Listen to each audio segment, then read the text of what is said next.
you can see from that why it is very important to hear from Lithuania, because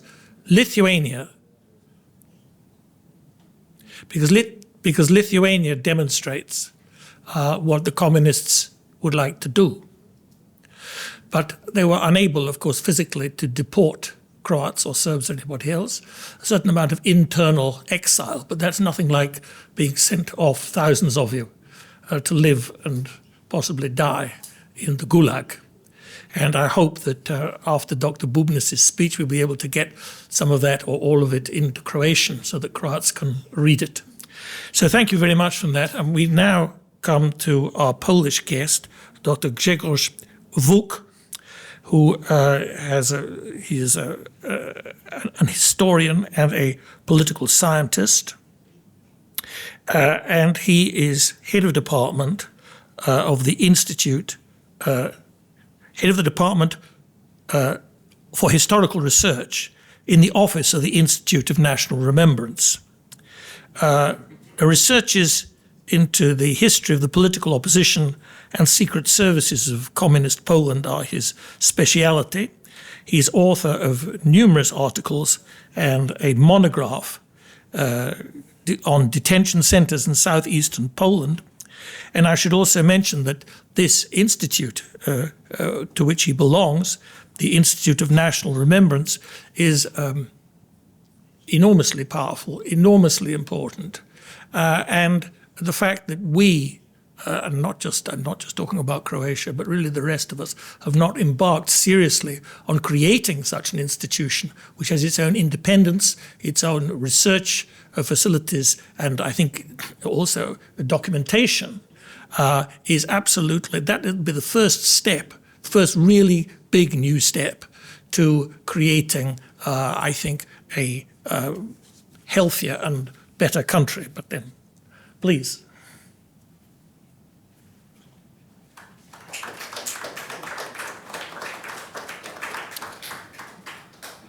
Thank you for that kind words about IPN.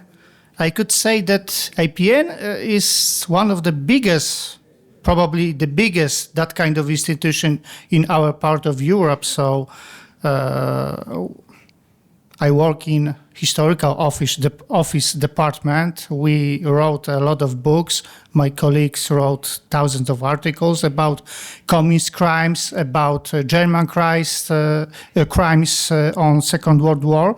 But now we have our kind of duties. For example, people who are working for IPN still are searching, for example, mass graves of Polish partisan movement from Second World War and from anti-communist rising from the 40s and 50s. So that's quite important, and I want to say that before I start my speech. So, ladies and gentlemen, it's a great honor to appear before you today. I'm aware of the uniqueness of the communist experience in your region, shaped by Yugoslavia's independent path under Tito. This makes the comparison with Poland, where communism was imposed directly by Soviet domination, much more pronounced. The communist revolution in Poland did not begin in 1945. Its first stage was the Soviet aggression of 17 September 1939. Under the secret protocol of the Molotov-Ribbentrop Pact, or Hitler-Stalin Pact, the Red Army entered the eastern provinces of the Polish Republic, occupying territory inhabited by more than 10 million Polish citizens. Soviet orders were introduced there: nationalization of property, mass deportation, and mass repression. By the end of September 1939, there was even a joint military parade of the Red Army and Wehrmacht units in Brześć, the new border town of these two countries. Between 1939 and 1941, More than 300,000 Polish citizens were deported deep into the Soviet Union to Siberia and Kazakhstan. So it's similar like Lithuanian citizens. The experience of 1939 was a teaser of what was to happen after 1945 through Poland, the subordination of state structures to the Soviet model and ideology. At the end of the Second World War, after the Tehran Conference, the allies, Polish allies, pressured the Polish authorities in exile to recognize the so-called Curzon Line, which meant the loss of half of the country's territory. The Polish army fought against the Germans until the end of the Second World War on the Western Front, but Polish territory was occupied by the Red Army, and it was the Soviets who established a new order in this area. Following the revelation of the Katyn massacre in 1943, Moscow broke off diplomatic relations with the Polish authorities. Katyn remained a symbol of communist crimes against Poles for many years. Communist crimes. The Soviets murdered more than 20,000 Polish officers in the spring of 1940. There were often teachers, doctors, professors, and in general, the representatives of the Polish elite. After the end of the Second World War, Poland found itself in the Soviet sphere of influence, although formally a semblance of sovereignty was maintained. In reality, all key decisions were agreed upon with Moscow. On 22nd July 1944, the Polish Committee of National Liberation, it was called PKWN, was established in Moscow and announced the so-called July Manifesto, which formed the basis of the new order. The PKWN consisted of Polish communists loyal to Moscow and representatives of puppet organizations dependent on the communists. The PKWN resigned the Eastern territories. In turn, the security apparatus built under Soviet supervision introduced mass terror. Often with the help of NKVD units, soldiers of the whole army and representatives of pre-war authorities recognizing the authority of the government in exile were arrested. The Yalta Conference of the Big Three, Stalin, Churchill, and Roosevelt, remains to this day in Poland a symbol of the betrayal of the Allies who agreed to Stalin's policy of accomplished fact. As a result, Poland found itself in the Soviet sphere of influence. In countries such as Hungary, Romania, or Bulgaria, Sovietization also took place, but it was proceeded differently. In Romania and Bulgaria, monarchies were abolished and replaced by People's Republic. In Czechoslovakia, the communists came to power in 1948 as a result of a coup d'état. There had previously been a pluralist government. In Poland, free elections were to be held, but the communists rejected this option. Poland was unique in having a strong mass and well-organized independence opposition, military and political. The legitimate Polish People's Party, the strongest opposition, I could say Polish People's Party, but I could translate it like Polish Peasants' Party. It could be a good way too. The strongest opposition party, led by Stanisław Mikołajczyk, tried to resist the communist imposition of power, but was eventually marginalized and dismantled.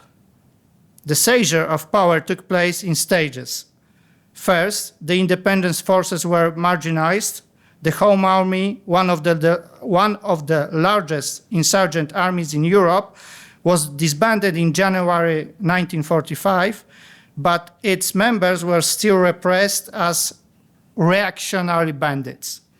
In March 1945, the NKVD arrested 16 leaders of the Polish underground, including the last commander of the Home Army, General Leopold Okulicki, They were taken to Moscow and held a political show trial in which they were falsely accused of collaborating with the Germans.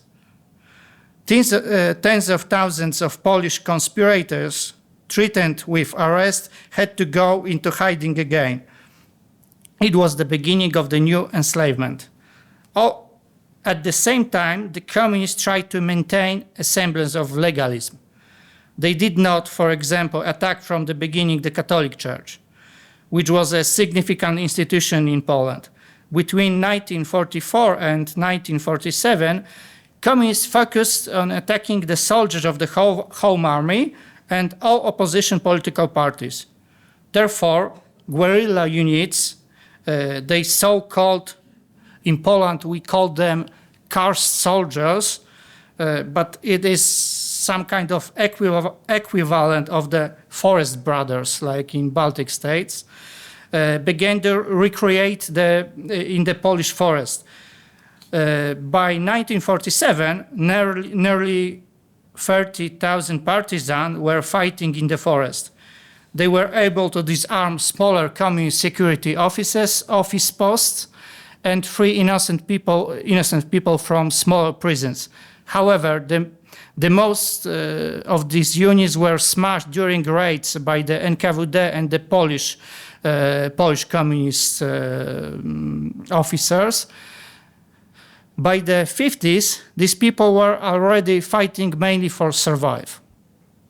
In January 1947, communist-rich parliamentary election took place. The communists, acting under the banner of the Polish Workers' Party, seized full power, liquidating the rest of the opposition. The scale of terror was large.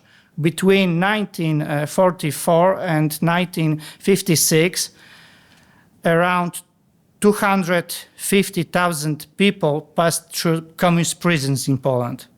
The communists killed nearly 10,000 people in partisan battles until 1948. It is estimated that between 20,000 and 50,000 Polish citizens were killed as a result of political repression. Ministry of Public Security was an instrument of systematic intimidation of society. The security apparatus was built on the Soviet model, and Soviet advisors played a major role in it until 1956. Communists changed the daily life of Poles in almost all aspects. Economy, for example. There was a system of central planning was introduced. Industry and trade were nationalized. From 1949 to 1956, the Soviet model was pushed, leading to restriction on consumption and supply crisis. The land reforms of 1944 and 1945 divided large land ownership, but attempts to collectivize agriculture met with great resistance and ultimately failed. Polish farmers retained their private small farms. In education and culture, schools and universities were placed under ideological control. Compulsory Russian language instruction was introduced, and class-hostile academics were eliminated, promoting ideologically shaped workers. Culture was subordinated to the doctrine of realnego socjalizmu, real socialism, like it was called in Poland. Religion. The communist authorities waged an organized struggle against the Catholic Church, although because of its social power, they did not opt for total repression, as, for example, in Albania.